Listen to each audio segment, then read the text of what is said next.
Cette semaine, on va aborder deux parachutes, la paracha de Tazria et la paracha de Metzora, qui en majeure partie parlent d'une maladie un peu particulière qu'on appelle dans la Torah la tsaraat, mal traduit par la lèpre.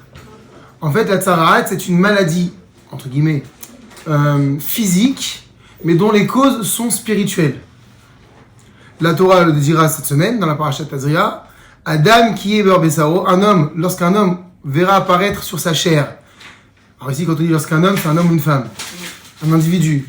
Lorsqu'il verra apparaître sur sa chair, Se'et, ou Sapachat, ou Baïret, ou une Se'et, ou une Sapachat, ou une Baïret. Ce sont des différentes plaies, différents pustules, furons va apparaître sur la peau. Alors, il devra aller chez le Kohen. Et le Kohen diagnostiquera s'il s'agit de ce qu'on appelle donc cette maladie de la tsaraat.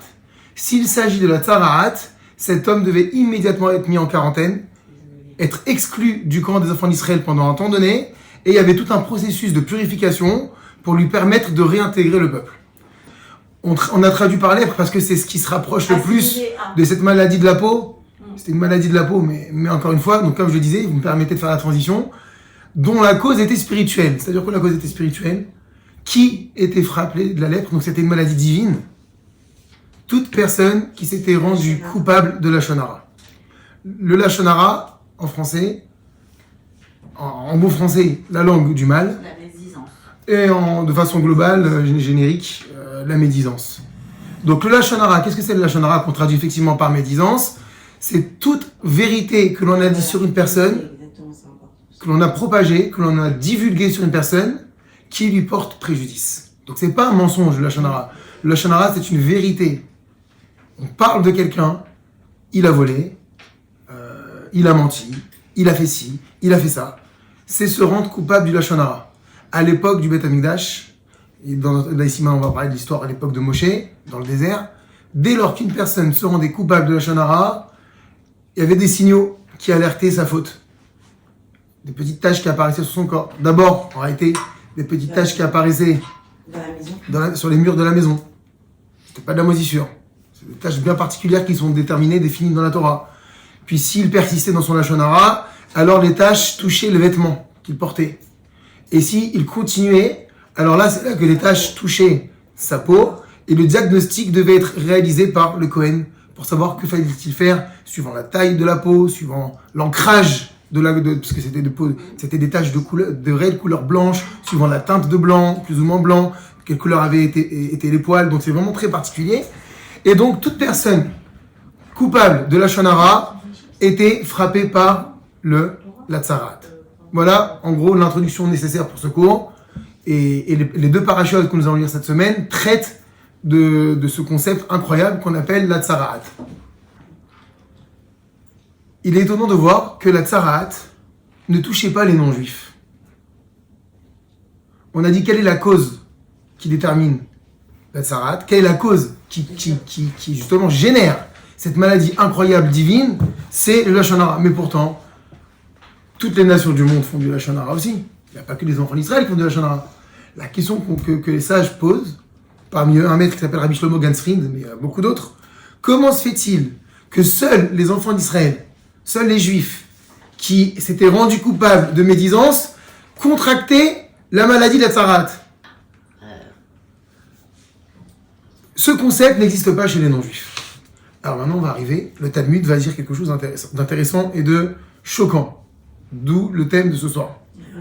Rabbi Shimon Bar Yochai dit que Dieu a dit à Israël, Atem Tsoni, vous êtes mon troupeau. Tson Mariti, vous êtes le troupeau de ma bergerie. Adam, Atem, vous êtes l'homme. Je comprends pas. Donc je vais juste le relire en français. Vous êtes mon troupeau. Vous êtes le troupeau de ma bergerie. Adam, Atem, vous êtes l'homme avec un grand H. Et là vient Rabbi Shimon Bar Yochai, donc la deuxième partie de l'enseignement. Ça veut dire quoi que vous êtes l'homme? Que veut dire Dieu? Dit Rabbi Shimon Bar Yochai. Atem kiroui madame, vous êtes appelés hommes. Ve'enov de kochavi, mais les non-juifs, en kiroui madame, ne sont pas appelés hommes. Et donc c'est ça, maintenant on arrive à la phrase choc. C'est quoi cette histoire? C'est des hommes, on sort tous de la même... Oui, mais ils ont pas les on sort tous d'Adam et Ève. Ils n'ont pas les mêmes interdits que nous. Et ça change quoi? Bah vous n'êtes pas juif, c'est tout. Que Dieu nous dise, vous n'êtes pas juifs. Vous êtes juifs, eux, ils sont pas juifs. Ils n'ont pas le même interdit, ils n'ont pas la Si c'est une question de Torah, que Dieu dise, vous êtes des juifs, eux, ils sont pas des juifs. Et ça, c'est clair. Vous êtes Israël, eux, ils sont pas Israël. Mais c'est pas ça qu'il dit. Vous êtes appelé Adam, vous portez le titre d'être humain, d'homme, mais eux, les non-juifs, pour être encore plus honnête avec vous, Ovdei Kochavim, ça veut dire les adorateurs de culte. C'est comme ça qu'à l'époque on appelait les Goyim, parce qu'ils étaient tous idolâtres. Non, arrêtez ça, mais eux, les non-juifs, ne sont pas appelés Adam. Comment on va expliquer cette histoire? Qu'est-ce que ça veut dire? Ils n'ont pas d'âme divine. C'est pas des humains, c'est quoi? C'est des singes. S'ils disent qu'ils descendent, oui, du singe, peut-être pour ceux qui le veulent, mais entre nous, on sort tous de la même souche. Le premier homme, Adam Rishon et Chava et Ève, c'est la même chose. Donc comment est-ce que... C'est quoi ce racisme? En plus, Adam et Ève, ils n'étaient même pas juifs, il n'y avait aucune... Non, la notion de juif n'existait pas. Ils ont d'être humains. Et là vient Rabbi Shimon Bar Yochai, et il nous dit, en fait, ce que veut dire Dieu ici, dans la Torah, lorsqu'il dit « vous êtes mon troupeau, vous êtes hommes », c'est qu'en réalité, nous sommes des hommes, mais eux ne sont pas des hommes. Alors on va essayer de comprendre. Qu'est-ce que Dieu veut nous dire ici, d'après Rabbi Shimon Bar Yochai, lorsqu'ils disent « non, mais est-ce que vous, en fait, vous êtes des hommes ?» Vous êtes appelés hommes, eux, ils ne sont pas appelés des hommes. Ils sont appelés quoi, alors? Surtout qu'ils ne donnent pas la réponse. Donne-moi une appellation. Alors, on y va. Est-ce que vous avez entendu parler, j'ai écrit cette histoire parce que je voudrais la lire réellement, vous avez entendu parler une fois de l'affaire Beilis, l'affaire Menachem Mendel Beilis. Je vous raconte l'histoire, mais je vais la lire directement parce qu'elle est tellement importante, elle est tellement précise. B-E-I-L-I-S. Le 12 mars 1911, cette histoire est très importante. Un garçon chrétien de 13 ans, Andrei Yushchinsky, disparaît. 8 jours plus tard, son corps est découvert dans une cave abandonnée, non loin d'une briqueterie appartenant à un certain Zaitsev, où travaille Mendel Beilis. Donc on a retrouvé le corps d'un gamin de 13 ans, un petit Ukrainien, à côté de cette usine où travaillait ce juif-là, Mendel Beilis, un juif ordinaire, père de famille. Le corps est atrocement mutilé, 47 blessures sont relevées, mais la cause exacte de la mort reste incertaine. Certaines blessures post-mortem sont suspectées. Les autorités russes, soumises à une pression politique nationaliste et religieuse, cherchent immédiatement un coupable juif. Malgré l'absence totale de preuves, Menachem Mendel Beilis est arrêté en juillet 1911. La police tente d'obtenir des aveux par la torture et la privation de nourriture, mais Beilis refuse obstinément de reconnaître un crime qu'il n'a pas commis. Pendant ce temps, l'enquête officielle ignore volontairement des pistes plus crédibles, notamment celle d'une bande criminelle, là-bas ils appellent les Black Hundreds, qui faisait des ravages à cette époque dans cette zone-là, qui fréquentait le quartier où le meurtre avait eu lieu. Le procès souffre finalement en septembre 1913 à Kiev. Le gouvernement impérial a monté un acte d'accusation délirant, il n'est pas si délirant que ça parce qu'en fait cet acte d'accusation il est très très connu, affirmant que Beilis avait assassiné Andrei pour obtenir du sang humain nécessaire à la confection des matzot de la Pâque juive. C'est le fameux crime rituel des Juifs. Comme ils ne peuvent pas utiliser l'eau, alors ils utilisent le sang des enfants chrétiens pour confectionner les galettes, le pain azim pour Pessah. Et donc on accuse Menachem Mendel Beilis d'avoir assassiné ce garçon de 13 ans pour confectionner les matzot de Pessah. La défense est composée de brillants avocats russes et juifs, dont certains très célèbres. Elle parvient à démonter méthodiquement toutes les accusations, aucune preuve matérielle ne relie Beilis au crime, des témoins affirment qu'il était ailleurs au moment du meurtre, des experts médicaux réfutent l'idée que les blessures aient une origine rituelle, c'est peut-être passé par un meurtre rituel, des autorités rabbiniques convoquées comme témoins expliquent que la loi juive interdit strictement le meurtre et la consommation de sang, et encore moins de sang humain. Malgré cela, la pression politique est énorme, la presse nationaliste russe déverse sa haine contre les juifs et le pouvoir tsariste rêve d'un verdict de culpabilité. Et ça va créer à partir de ce moment-là, 1911, déjà il y a un problème d'antisémitisme bien avant, il y a l'affaire Dreyfus il y a quelques années qui vient d'avoir lieu, mais ça réveille un antisémitisme mortel qui d'après certains va causer quelques décennies plus tard la solution finale, la choix, etc. Donc tout prend naissance à travers ces accusations de meurtre rituel.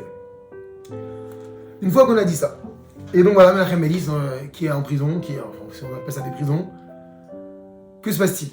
Comment s'en est sorti? Comment il s'en est sorti? Vous connaissez la suite ou pas? Parce qu'ils s'en est sortis. Non, est-ce qu'il s'en est sorti ou pas? Oui. Comment il s'est défendu? Tout joue contre lui, parce que d'abord on ne sait pas que tout joue contre lui, on ne veut pas avoir les preuves. Pourquoi on a eu du mal à se défendre? Pourquoi il a eu du mal à se défendre? Parce qu'un des accusateurs, un des procureurs, qui était proche d'un curé de l'époque, qui connaissait bien le Talmud, lui a dit, ils ont un maître qui s'appelle Rabbi Shimon Bar Yochai, qui a écrit dans le Talmud, vous les Juifs, vous êtes appelés des hommes, eux ne sont pas appelés des hommes, eux, et il rajoutera, eux ce sont des bêtes, que vous pouvez tuer, égorger, et dont vous pouvez utiliser le sang. Et donc, comment vous expliquer la Gemara, traité de Yevamot, page 61a. Donc Béli, c'est un assassin cannibale. Tous les juifs, et donc effectivement, s'il y a ce danger sur un juif, le danger il est sur toute la population juive mondiale. Et d'ailleurs, c'est ce qui va se passer, c'est qu'effectivement, il va y avoir des actes d'accusation contre tous les juifs. À partir de là, tous les juifs sont des tueurs d'enfants. Et à l'époque, il y a un rave, le grand rabbin de Moscou, qui s'appelle Rabbi Yaakov Mazé. Il est en lien avec un autre maître géant, un grand rave, qui s'appelle Rabbi Meir Shapira de Lublin. Un géant de la Torah de l'époque. Et Rabbi Yaakov Mazé demande à Rabbi Meir Shapira de Lublin comment est-ce qu'on répond. Parce que Rabbi Yaakov Mazé, qui est le grand rabbin de Moscou, qui s'est donné corps et âme pour défendre ce juif-là, c'est le grand rabbin de Moscou. Si c'est pas lui qui le défend, personne ne le défend. Et donc on essaye de trouver une solution. Que répondre à cette accusation et puis à cette affirmation de Rabbi Shimon Bar Yochai. Il y a marqué, vous êtes des hommes, eux ils sont pas appelés hommes. Sous-entendu, faites ce que vous voulez d'eux. Faites ce que vous voulez d'eux, c'est l'interprétation des Russes. Il n'a pas dit ça Rabbi Shimon Bar Yochai. Mais dès lors qu'il y a quand même cette phrase choc de dire que nous on est des hommes, eux ce ne sont pas des hommes, qu'est-ce qu'on fait? Et là, Rabbi Meir Shapira, il écrit une lettre. Il lui dit, il faut que tu ailles plaider en rapportant l'enseignement du Gaon de Vilna. Le Gaon de Vilna a écrit la chose suivante, écoutez comment c'est magnifique. Le Gaon de Vilna dit, il y a 5 manières de dire homme dans la Torah. Est-ce que vous les connaissez, ces manières? Qu'est-ce que vous connaissez comme nom en hébreu, comme mot en hébreu qui veut dire homme? Ish, bravo, quoi d'autre? Adam, oui, ça c'est l'Adam, fameux Adam, vous êtes appelé Adam. Il en manque 3. Dans la Torah, il y a le mot Ish, il y a le mot Adam, il y a le mot Ben Adam, il y a le mot Enosh, et il y a le mot Gever. Les 5 veulent dire homme. Spirituellement, chez nous, quand on étudie la Torah, c'est 5 hommes de catégories différentes, c'est-à-dire suivant un niveau spirituel, un raffinement particulier. Effectivement, on va donner, par exemple, je vous donne Enosh. On parle d'un homme comme étant Enosh, on utilise ce terme, quand c'est un homme vil. Vil, ça veut dire il n'est comme que parce qu'il ressemble à un homme. Mais au niveau de sa mentalité, au niveau de son comportement, de son attitude grossière, alors donc c'est un homme, mais il est appelé Enosh. Et suivant, entre guillemets, la qualité de la personne, et bien la Torah va appeler l'homme suivant Enosh, Adam, Gever, Ben Adam, etc., etc. Et donc, le Gaon de Vilna fait remarquer que tous ces noms d'hommes ont un pluriel sauf un. Par exemple, Ish, un homme, comment on dit des hommes en hébreu, quand on utilise le terme de Ish, Ishim, des hommes. Enosh, un homme, en pluriel, Anashim. Gever, un homme, Gevarim, quand vous allez dans les toilettes publiques, il y a marqué Nashim pour les femmes, Gevarim pour les hommes. Ben Adam, les gens se trompent, ils traduisent un fils de l'homme. Ça veut rien dire fils de l'homme en fait. Ben Adam, c'est-à-dire un être humain. C'est-à-dire qu'on est des enfants d'Adam. Ben Adam. Donc Ben Adam, au pluriel, Bnei Adam.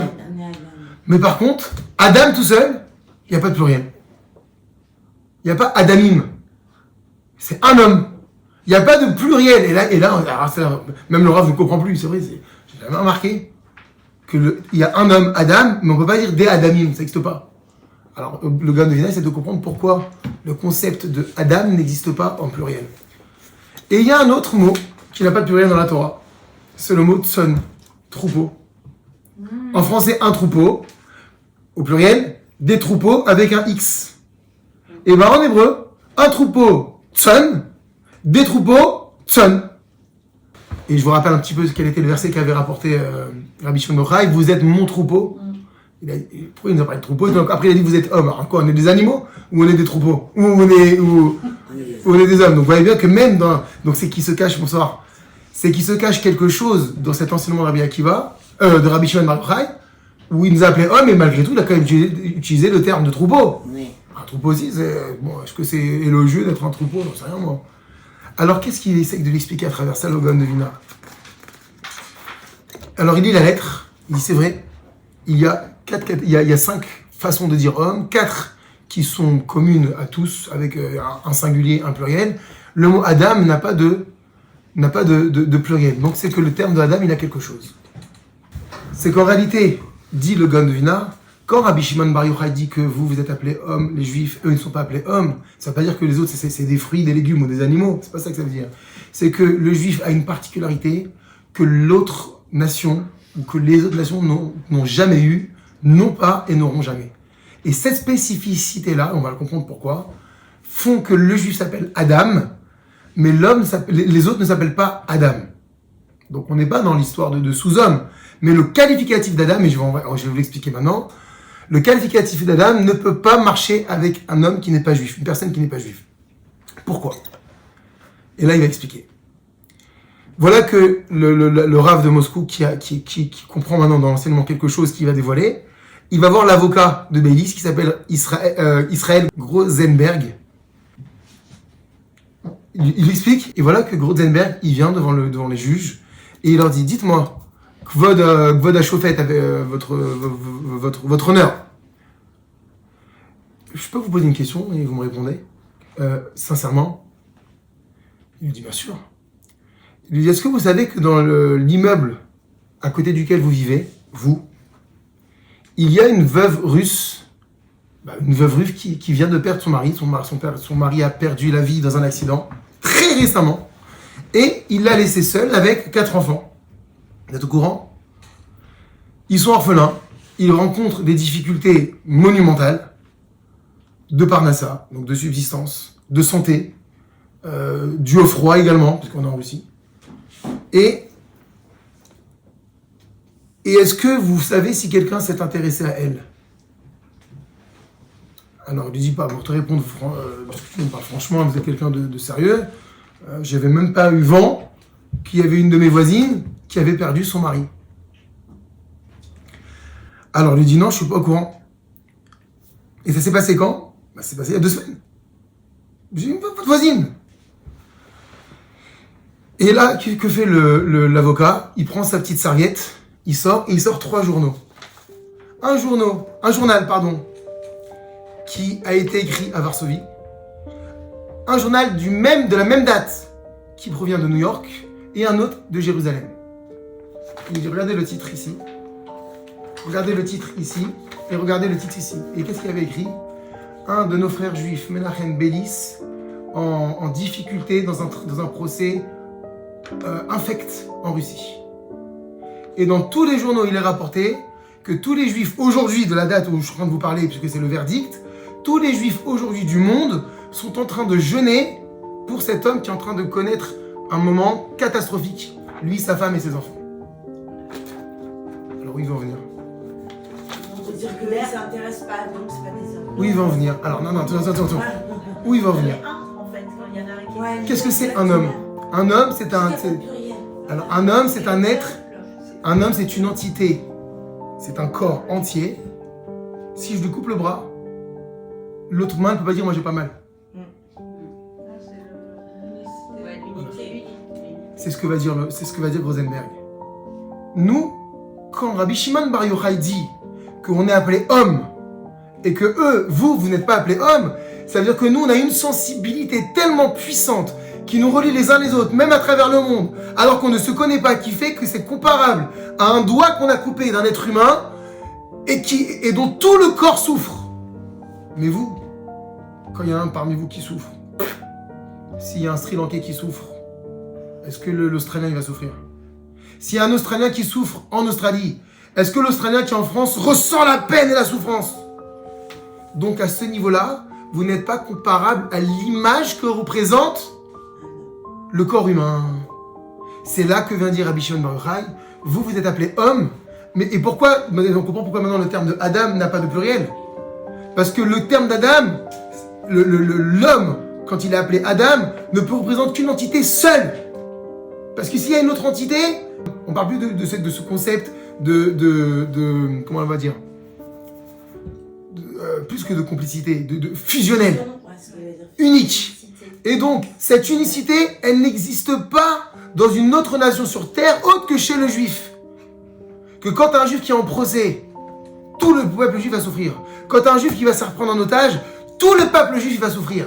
Quand tu as un juif qui va se faire tuer dans un attentat, c'est tout le peuple juif qui va souffrir. Quand tu as une maman qui est en train de souffrir, en train d'accoucher, c'est tout le peuple juif qui va faire un Parashat Rala.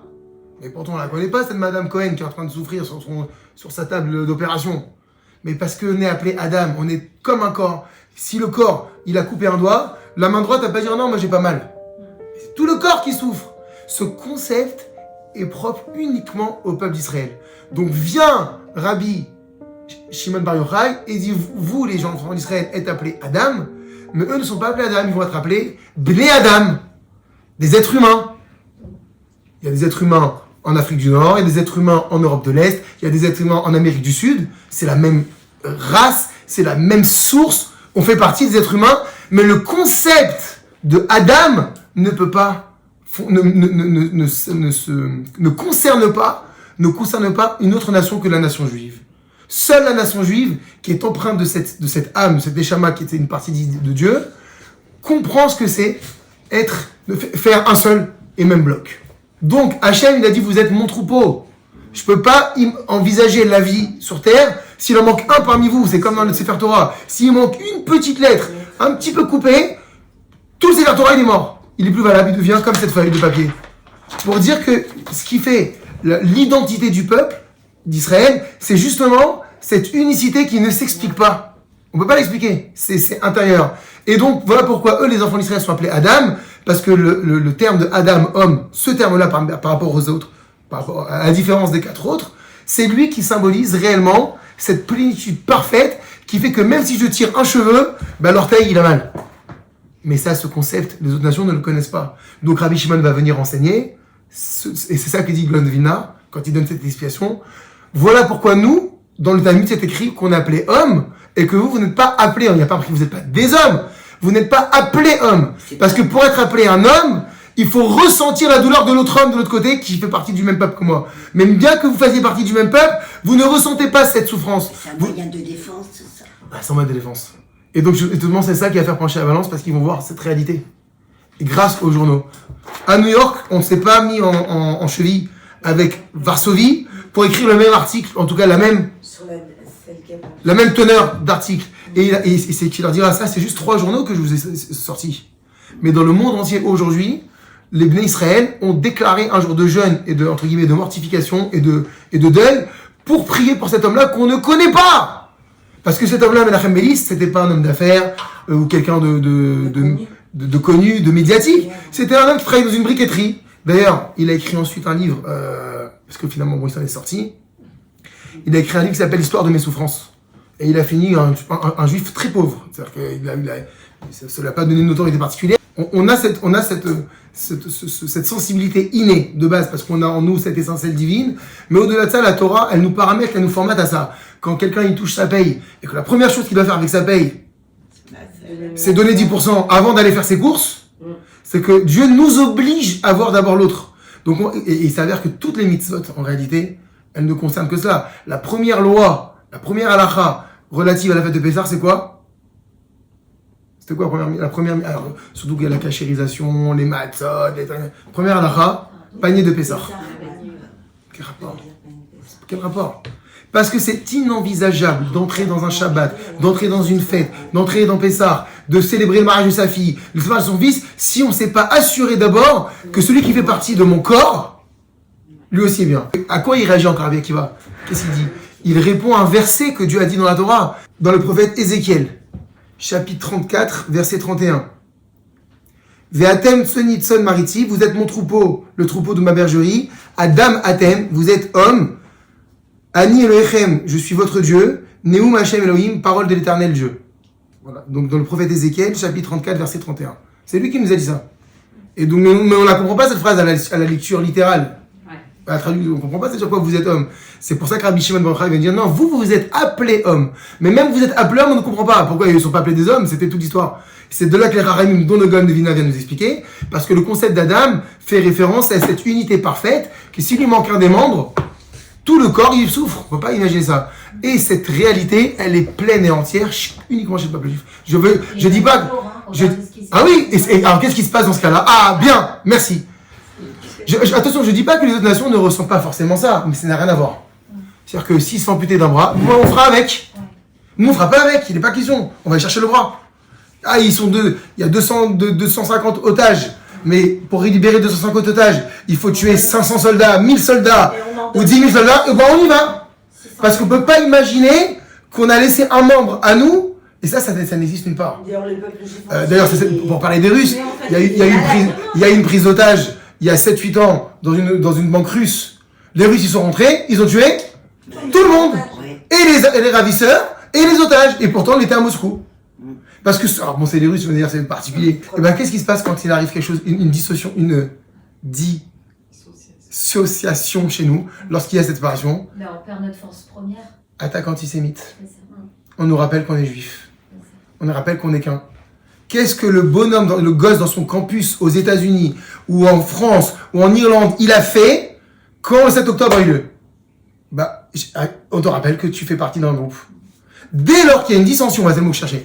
Dès lors qu'il y a une dissension, automatiquement, on te rappelle. On te rappelle que tu fais partie du corps. C'est ça, Adam, vous êtes Adam.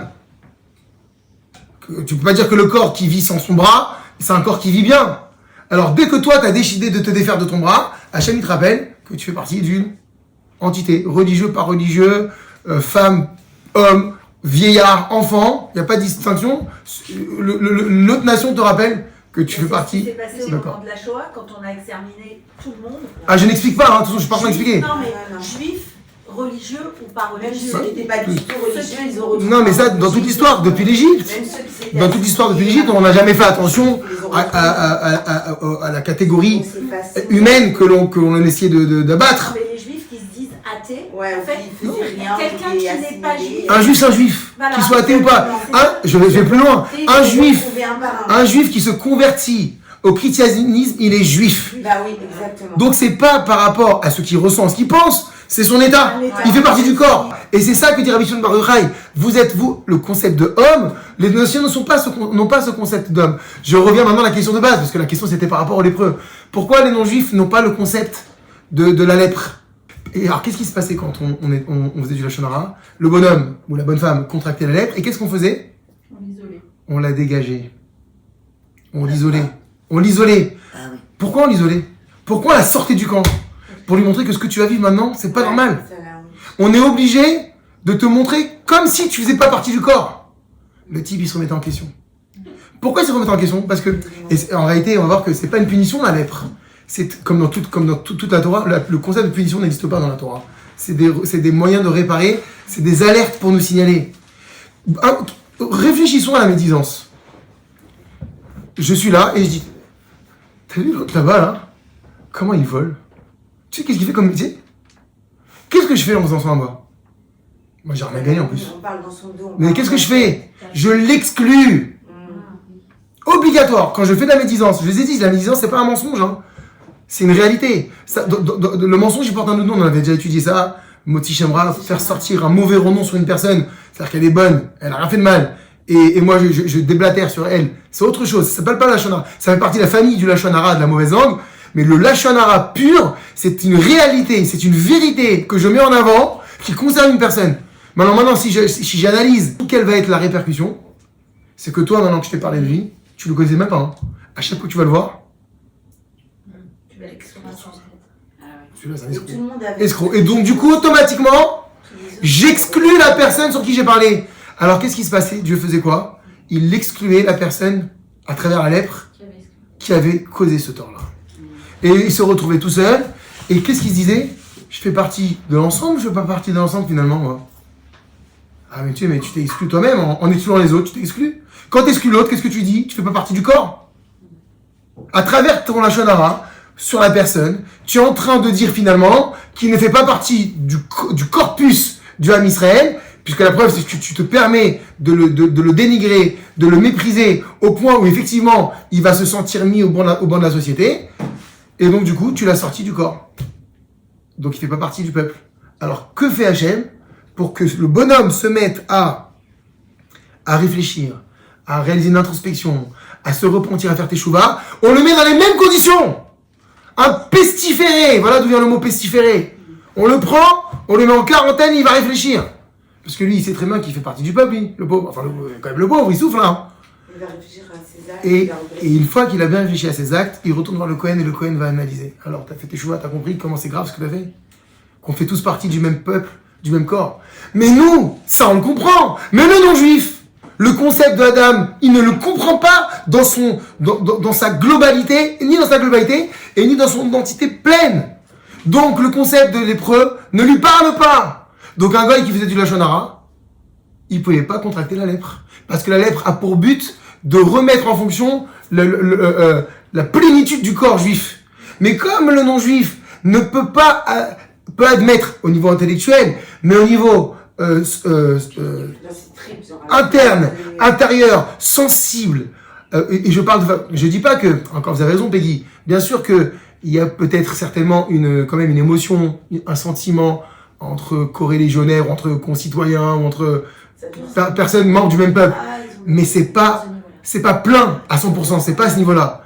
Et donc, comme le non-juif, entre guillemets, ne comprend pas spirituellement ce concept, parce qu'il ne peut pas le vivre, alors, la lèpre ne peut pas, ne le concerne pas. Le concept de lèpre, donc s'il fait du lashon hara, ça sert à rien de le frapper de la lèpre, parce que le but de la lèpre, c'était d'évincer pendant un moment provisoire, cet homme-là, pour le remettre, qu'il se remette en question, qui comprend qu'il s'est mis de côté, et qu'il faut qu'il réintègre le corps. Mais le non-juif, qui ne comprend pas cette réintégration du corps, parce qu'il n'y a pas de concept de corps de Adam pour eux, alors n'était pas touché par la lèpre.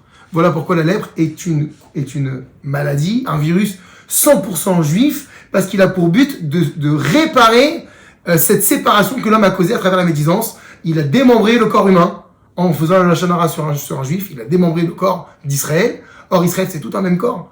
Et dans ce cas-là, à travers la lèpre, à travers cette mise en quarantaine, le bonhomme pouvait réintégrer, après avoir réfléchi et avoir demandé pardon et regretté, fait teshuva, il réintégrait le corps d'Israël.